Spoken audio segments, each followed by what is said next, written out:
m'appelle Mégane, j'ai 30 ans et je suis la maman de Marley et Milan qui vont bientôt fêter leurs 2 ans. Après la naissance des filles, on commence un petit peu notre acclimatation à 4. Donc dans notre petite chambre à la maternité, tout se passe très très bien.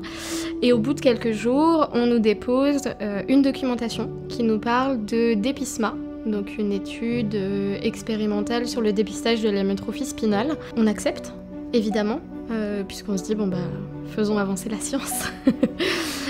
Et là forcément c'est un mauvais souvenir qui débute puisque là on nous annonce qu'en effet le résultat de nos filles confirme qu'elles ont une amyotrophie spinale. Bon, on se prend un gros mur à ce moment-là, hein. Forcément c'est compliqué, c'est grave.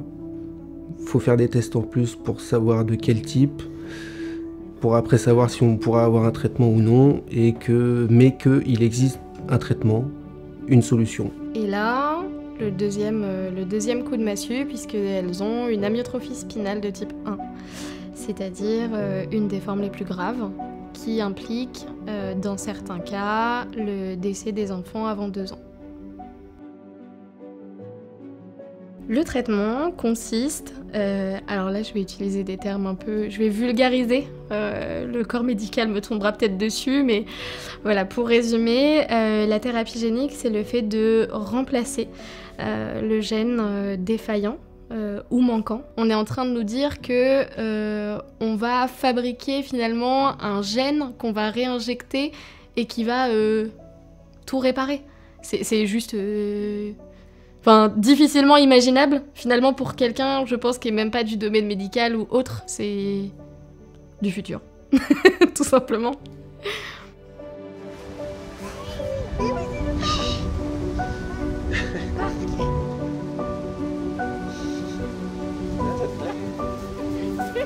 Trois semaines après l'injection, et on nous donne l'autorisation de sortir et de rentrer à la maison, enfin.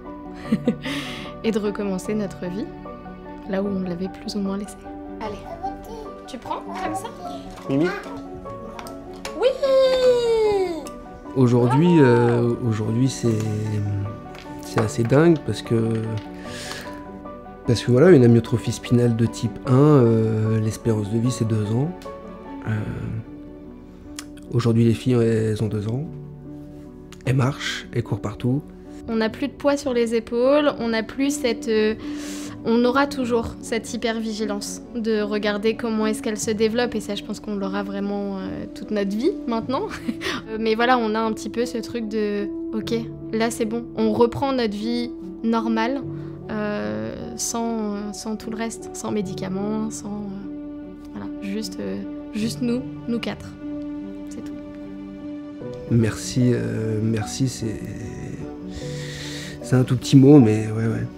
On sera, je pense, jamais assez reconnaissant envers ce que l'équipe médicale de Bordeaux, tous les médecins qui nous ont suivis jusque-là, et surtout l'AFM Téléthon, pour tout ce que ces personnes-là ont fait pour nous.